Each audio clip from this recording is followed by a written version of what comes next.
Lavandula stoechas versus Lavandula angustifolia. When I grew Lavandula stoechas and Lavandula angustifolia, I noticed that stoechas had a stronger, more distinct fragrance that made my garden feel like a Mediterranean paradise, whereas angustifolia's scent was milder but still beautifully soothing. See more 49 species in genus Lavandula at monsterholic.com. Lavandula stoechas versus Q-Red. I found that Lavandula stoechas was more vibrant and eye-catching compared to the Q-Red variety, which, while lovely, didn't quite match the striking visual appeal of the stoechas blooms in my garden. How to care for Lavandula stoechas. Lavandula stoechas, also commonly known as French lavender or Spanish lavender, is a beautiful flowering shrub known for its fragrant purple blooms and distinctive rabbit ears on top. Here's a guide to keep it thriving. Light. Lavandula stoechas prefers full sun.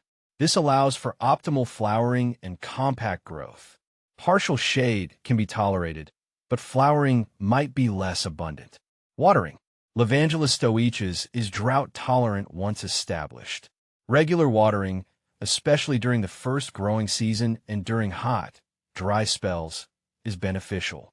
However, avoid overwatering. Here's a simple way to check moisture. Stick your finger into the top inch of soil. If it feels dry to the touch, it's time to water. Soil and drainage. Excellent drainage is essential for Lavandula stoechas.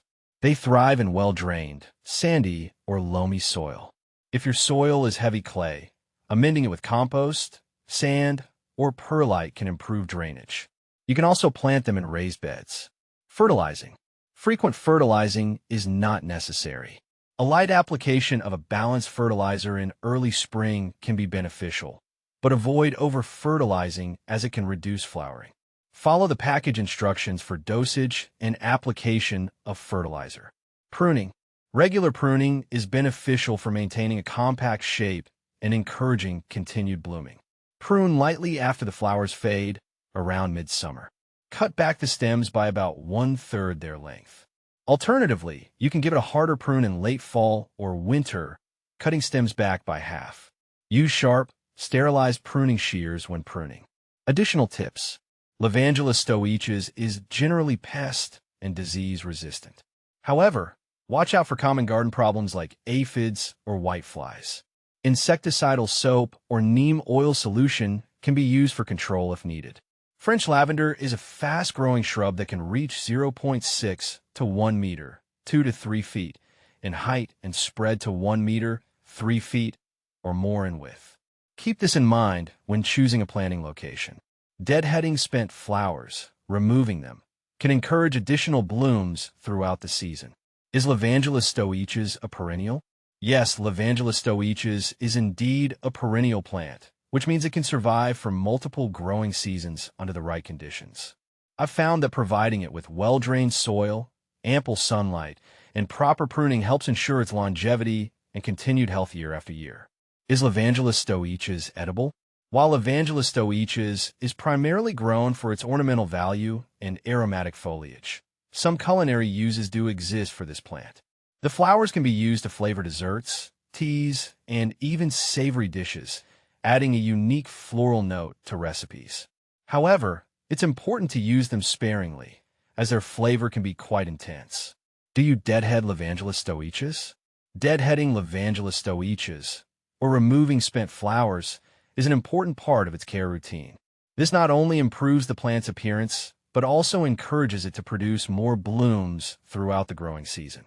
I've made it a habit to regularly deadhead my Spanish lavender to promote continuous flowering and maintain a neat and tidy appearance in my garden. Can Lavandula stoechas be indoors for winter in Ohio? While Lavandula stoechas is typically grown outdoors in full sunlight, it is possible to bring it indoors for the winter in regions with cold climates like Ohio. However, it's important to provide it with plenty of sunlight, preferably from a south-facing window, and to ensure good air circulation to prevent issues like powdery mildew. Additionally, watering should be reduced during the winter months to avoid waterlogged soil. How big does Lavandula stoechas grow? Lavandula stoechas typically grows to a height of around 1 to 3 feet with a similar spread. However, this can vary depending on growing conditions and specific cultivars. In my experience, providing it with well-drained soil, ample sunlight, and regular pruning helps maintain its compact and bushy growth habit. How to propagate Lavandula stoechas. Propagating Lavandula stoechas can be done through various methods, but I've had the most success with stem cuttings. I usually take 4 to 6 inch cuttings from healthy, non-flowering stems, remove the lower leaves, and dip the cut end in rooting hormone before planting it in well-drained soil. Keeping the soil consistently moist and providing bottom heat can help encourage root development. How to prune Lavandula stoechas. Pruning Lavandula stoechas is essential for maintaining its shape, promoting bushy growth, and encouraging continuous flowering. I typically prune my Spanish lavender after the flowering period, cutting back about 1/3 of the plant's height and removing any dead or diseased growth. This helps rejuvenate the plant and keeps it looking neat and tidy. What is Lavandula stoechas extract? Lavandula stoechas extract is a concentrated form of the plant's essential oils, often used in aromatherapy and skincare products for its calming and soothing properties. It's obtained through steam distillation of the flowers and foliage, capturing the plant's aromatic compounds for use in various applications.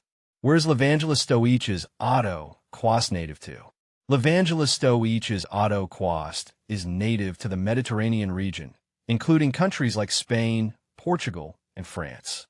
This variety of Spanish lavender is known for its distinctive tufted flowers and aromatic foliage, and it thrives in hot, dry climates with well-drained soil.